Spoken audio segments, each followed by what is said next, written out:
अस्सलाम वालेकुम दोस्तों, कैसे आप ठीक ठाक खैरियत से होंगे।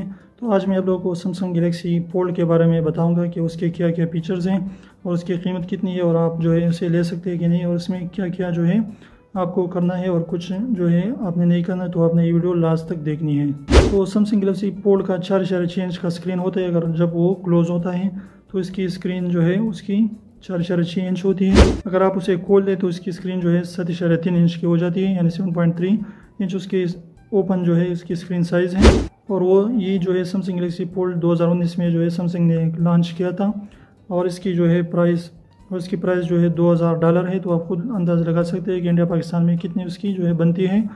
तो आप पता नहीं, कुछ जो है कम हो चुका होगा, मुझे पता नहीं, लेकिन 2000 उस वक्त जो है इसका प्राइस था।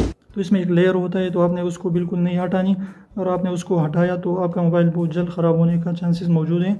तो सैमसंग वाले ने खुद भी बताया कि उसके लेयर को आप नहीं हटा सकते और आपने इसको नहीं हटाना, वरना आपका मोबाइल बहुत जल्द ख़राब हो सकता है। मेरा तो यही मशवरा है कि आप इसकी जगह जो है आप सैमसंग का ही गैलेक्सी 10 प्लस जो है ले सकते हैं, उसी के प्राइस में आता है, और वो इससे जो है वो काफ़ी अच्छा है और जो है ज़्यादा टाइम भी आपके लिए लगाएगा, और उसकी बैटरी भी अच्छी है और सब चीज़ें जो है इससे अच्छी हैं। लेकिन आप स्टाइल के लिए ख़रीद लें तो फिर आपके लिए ये अच्छा है। अगर आपके पास पैसे मौजूद है तो आप ये लें फोल्ड, अगर नहीं तो फिर सैमसंग गैलेक्सी S10 प्लस जो है आपके लिए बहुत ज़्यादा अच्छा है। नोट 10 प्लस सारी तो वो आप ले सकते हैं। तो एक आदमी ने खाने की घी में जो है नहा कर बाहर चला गया, तो किसी ने उसे